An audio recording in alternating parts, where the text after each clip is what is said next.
কুণাল ঘোষ বলছেন যে উত্তর কলকাতায় আপনি যদি তৃণমূলকেও ভোট দেন ওই এমপি সিটটা তৃণমূল আসলে বিজেপিকে দান করছে। সুদীপ বন্দ্যোপাধ্যায় আসলে বিজেপিরই এমপি হবে। আবার দেবাংশু বলছে বিজেপি এমন কিছু লোককে এমপি করতে চায় যারা মানে প্রার্থী করেছে, সেখানে প্রার্থী হওয়ার ফলে তৃণমূল জিতবে, অর্থাৎ বিজেপি কিছু এমপি তৃণমূলকে দান করছে।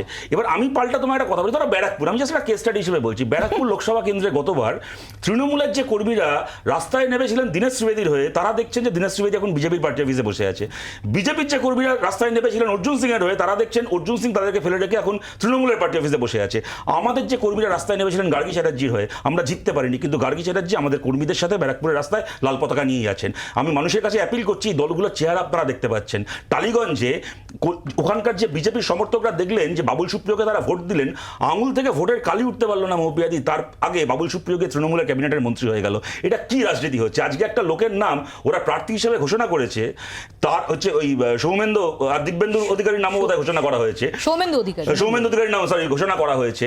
সৌমেন্দু অধিকারী যে সিটে প্রার্থী হচ্ছেন শিশির অধিকারীর জায়গাতে, টিল ডেট উনি খাতায় কলমে তৃণমূল কংগ্রেসের এমপি, টিল ডেট। এই যে মৃত্যুঞ্জয় বলছে যে ঠিক কথা, আসানসোলে বিজেপি জেতা সিট ওরা বাই ইলেকশনে ক্যাপচার করে নিয়েছে, আবার বাই ইলেকশন ছাড়াই তোমাদের দুজন এমপিকে বিজেপি ক্যাপচার করে নিয়েছে। আমার এখানে প্রশ্ন যে আমরা দেখেছি যে কংগ্রেস, বিশেষ করে কংগ্রেস বা তৃণমূল কংগ্রেসের মতো দলের ক্ষেত্রে বিজেপির একটা বড় অভিযোগ থাকে সৌম্যদা, সেটা হচ্ছে পরিবারবাদ। এখানে সৌমেন্দু অধিকারীর যে মনোনয়ন, সেটা তো ডেফিনেটলি নিয়ে প্রশ্ন তুলবে। দেখুন, পরিবারবাদ নিয়ে কথা বলতে গেলে আগে নিজে ঠিক হতে হবে। 53% বিজেপির সাংসদ পার্লামেন্টে যারা পরিবারবাদের ফসল, এটা রেকর্ড। আমি সে কথায় যাচ্ছি না। কিছুক্ষণ আগে মৃত্যুঞ্জয় একটা কথা বলেছে, বা বিজেপির প্রতিনিধি একটা কথা বলেছে যে অভিষেক বন্দ্যোপাধ্যায় পার্লামেন্টে যায় না, ভাইপো পার্লামেন্টে যায় না। আমি তো ওদের কাছে দুদিন আগে তোমাদের সাথে শুনতাম অভিষেক বন্দ্যোপাধ্যায় জেলে যাচ্ছেন না, এখন বলছে পার্লামেন্টে যাচ্ছেন না, আর সাথে নাপছে আর কি, মিটারটা নাপছে।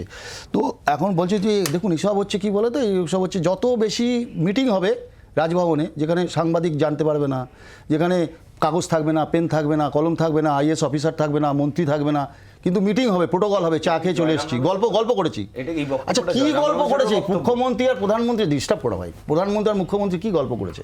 রাজ্যের ইস্যু নিয়েই তো গল্প করেছে। তো রাজ্যের মানুষের জানার তো অধিকার আছে, 100 দিনের কাজ নিয়ে জানার তো অধিকার আছে। আমার কথা হলো যে পশ্চিমবঙ্গের চিটফান্ডের মালিকরা ঘুরে বেড়াচ্ছে, আর আমরা একটু আগে বলছিল পড়েই যাই, ঠিকই তো, প্রধানমন্ত্রীকে পড়ে যাই বলেছে। আমার সন্দেশখালীর মা বোনেরা মুখ্যমন্ত্রীকে পড়ে যাই বলছে, ওখানেও যায় না। সন্দেশখালী থেকে নবান্নের ডিস্টেন্সটা কি ওখান থেকে কি কম না বেশি? ইনিও তো মুখ্যমন্ত্রী। আসলে এরা দুজনেই দলের নেতা, কেউ মুখ্যমন্ত্রী হননি, কেউ প্রধানমন্ত্রী হননি, শুধু দলের নেতৃত্ব দিচ্ছেন।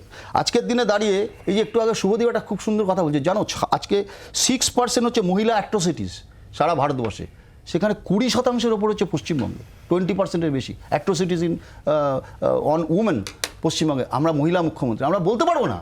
আর শুধুমাত্র এই ভোটের সময় আসলেই 40, 42, 43 অঙ্ক, আর তুমি তৃণমূল খুব খারাপ, তৃণমূল খুব খারাপ, বিজেপি খুব খারাপ, আর তারপরে কুণাল বাবুরা সত্যি আয়নায় মুখ দেখাবে।